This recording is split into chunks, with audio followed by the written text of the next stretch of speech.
Hey, Techno Studs! One of the biggest threats is malware. Malware is software that wants to do harm to your computers, to your network, to your cybersecurity domain. So in this video, let's tackle malware and see what different types of malware there is.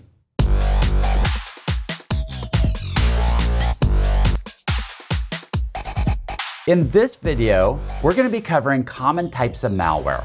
We're actually going to take a look at this whole list, giving some descriptions, some examples, just some ideas of what are some of the threats that are out there. A term that most of us have heard before is a virus. But what is a virus? A virus is malicious code. But more specifically, it's malicious code that gets inserted into legitimate code. So here's some sort of program that's run and it's got codes, lines of codes in it that runs this program, and then a virus will insert itself into that code. One of the core functions of a virus is to replicate itself, is to duplicate itself, is to make sure that it infects other machines. And that's what we call it. We call a machine infected when it has a virus, similar to a biological virus, but in this case, it's a computer that's getting infected or some sort of equipment that's getting affected. A boot sector virus is a virus that lives in the boot sector. So it's a type of virus. Now, what is a boot sector? So your machine, your computer, has some sort of operating system on it.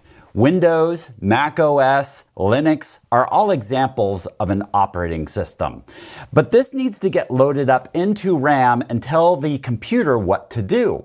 But to do that, it needs some initial set of instructions. That's what the boot sector is for. It's a part of the hard drive that has that initial set of instructions that gets loaded up into the machine when it starts up and tells the computer how to load the OS. You can imagine that a boot sector virus living in the boot sector is the first thing that gets launched can be pretty devastating to the computer.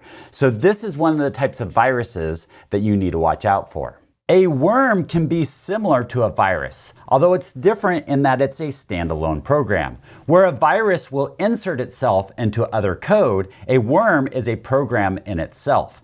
And really the primary focus or a big focus of it, maybe its only focus, is to replicate itself. And so if a worm gets onto a computer, it's going to infect try to infect all of the other machines on that network. It's going to put itself on removable media, and it's going to then transfer out that way as well. So it really just wants to replicate itself and get itself on as many machines as possible. This creates a lot of exponential growth because one computer becomes two computers infected, becomes 4 computers infected, becomes 8 computers, then 16, then, it just continues to go up from there, similar to a pandemic that this worm is going to just keep replicating itself. So it creates some exponential problems with it. The biggest problem is that a worm, it might just be that it wants to replicate itself. And in that case, at the very least, it's consuming a lot of bandwidth and a lot of resources. But it could be worse. It could have some sort of payload to it, which has some sort of ransomware or data exfiltration or create zombies, which we'll talk about more later. So this could create other problems if it has a payload. And the payload just means that it has some other malicious code or malicious intent to it. Not just to replicate itself, but it has an additional intent to it. From a malware perspective, the Trojan horse got its name from a story from Greece. And Greece were going through their Trojan Wars, and they were attacking a bunch of cities, and one of them was the city of Troy. And so the city of Troy had some big walls and gates to it, and so they were wondering, how are we going to get inside and attack this? This is going to be a difficult city to take over. So what they did is they built a large wooden horse, and then they hid inside the horse. They rolled the horse up to the gates and presented it as a tribute to the city of Troy. And then the people of the city of Troy saw the horse and the tribute and brought the horse inside the gates, in which case then the Greeks could jump out and attack the city, or that's how the story goes. So the idea from a malware perspective is that it's any kind of software that's presenting itself as something that it really isn't. So for instance, let's say you're trying to log into a program on your computer, But instead of presenting the actual program, it's presenting a Trojan horse, and it asks for your username and password. And it looks like the other application that you wanted to log into, but it's not. And once you type in your username and password, now whoever instigated this Trojan horse has the username and password for whatever application that you are trying to log into. Ransomware is really prevalent right now, and it's making cybercrime very profitable. And the reason is because what it will do is it will encrypt your files and folders so that way that you can't have access to it. And the only way that you get access is if you're going to pay the cyber criminals money. And so what happens is if maybe you have some personal photos that you really want, or maybe it's some sort of company data that the company can't do without, and once it's encrypted, then you feel compelled to pay the price so that way you can get access back to those files and those folders. So that's ransomware. Spyware is any kind of software or any kind of malware that's spying on you. So it could be looking at your activities, it could be looking at your files, it could be looking at what you're doing on your electronic devices, and that's spyware. Keyloggers is an example of that. Keyloggers are a type of spyware that's monitoring what you're typing on the keyboard. So as you're typing stuff out, it's either logging it on some sort of file or sending the information off to the threat agent so they can see things like your passwords. It'll expose passwords because they can actually see the keystrokes that you have when you're typing on your keyboard. Bloatware is all that annoying software that comes pre-installed on new machines. So if you buy a new computer, it comes with all of this pre-installed software on it, most of which that you're not going to want, or a lot of it tends to be stuff that you don't want, but it just fills up your resources and they're really annoying. You got to clean them up and it slows down your computer, or can slow down. It used to be a real problem with slowing down your computer. And so it's really annoying stuff that they'll have pre-installed, but they want you to purchase the upgrade, right? They're giving you a little taste of the software and then they're doing some sort of advertising through it, or that they want you to purchase the full version of it. So it's all that annoying software. Now keep in mind, bloatware actually has multiple meanings as well. So it could be just software that has unnecessary code or features. Maybe there's some sort of program that's actually legitimate and it's coming out with more and more features that just no one really is using. Or maybe the code is not written correctly, so that could mean bloatware as well. A logic bomb is a virus that was waiting for some sort of triggers. It's waiting to be activated. So it's looking for some sort of condition to be met. And once that happens, then it's going to execute some sort of malicious function.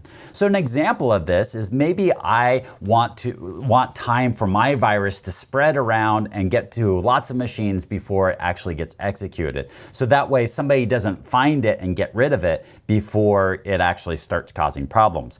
So maybe I put some sort of timer on it. So this is an example of a condition that needs to be met. A timer that looks for a certain date. And then once that date occurs, that date and time occurs, then it's going to execute that all at once. And so therefore it has a less likelihood that it's going to get caught before it actually gets activated. And so that's an example of a logic bomb. A rootkit allows us to get access to areas that we wouldn't normally have access to. So it's important to note that this is not always malware. I've used rootkits before. And there are areas of an operating system or of hardware that they don't want you to get into. The manufacturer or the distributor doesn't want you to have access to.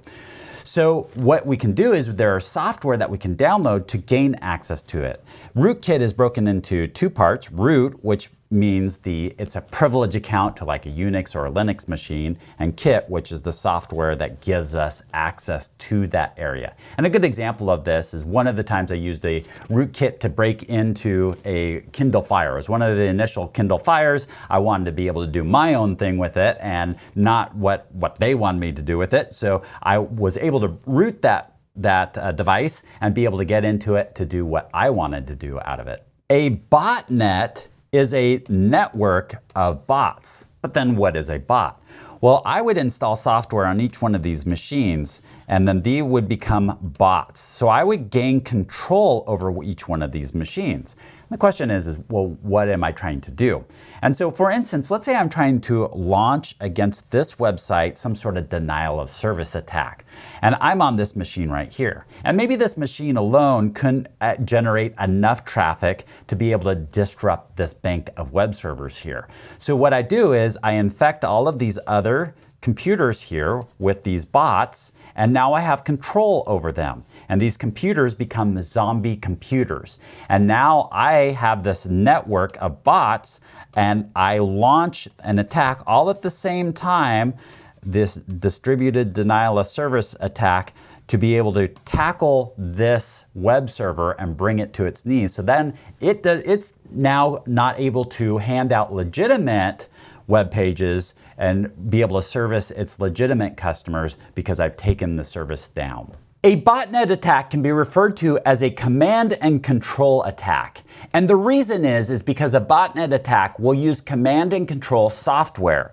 So command and control is a type of software where you have a command center that's running on a machine, and it's controlling all of these bots. And so hence the command and control. It controls these bots to carry out a botnet attack. Cryptojacking, also known as malicious crypto mining, is when somebody uses somebody else's resources without their consent to do crypto mining. Essentially, what cryptocurrency needs is somebody to do the processing of all the transactions. And anybody can elect to step in and help with the crypto mining or the processing of these transactions. And in a reward for that, you would get some sort of cryptocurrency in return for helping out with this whole process. Well, if somebody were to install software on somebody else's machine that does this crypto mining using up their resources, that's called cryptojacking. Adware is software that's going to show ads to you.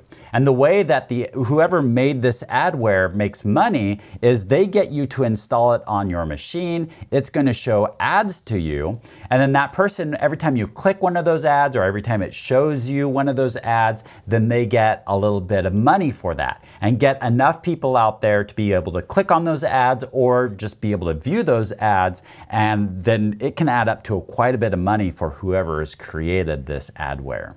Fileless malware is malware that actually never gets stored on your computer. It never goes to your hard drive. It never gets onto some sort of media that's permanent. What it actually resides in is your RAM. RAM is something that when you turn your machine off, your RAM gets cleared out. So it just gets installed onto the RAM just during the time that you're using it. And then when you turn the machine off, it goes away. Now, why would somebody create software that does this? Well, the idea behind this is a lot of virus protection is scanning your hard drives and files and folders, but they're not necessarily scanning your active memory. So the intention of a fileless malware is to not get detected from antivirus software and still thrive. Malware can be really problematic on our networks. We went over quite a few different definitions here, from viruses to worms, Trojan horses, ransomware, spyware, keyloggers, bloatware, logic bombs, rootkit, botnet, adware, fileless malware, and there are more and others that are out there, but this gives us a high overview of what some of the common ones are and what we're going to want to protect our networks against.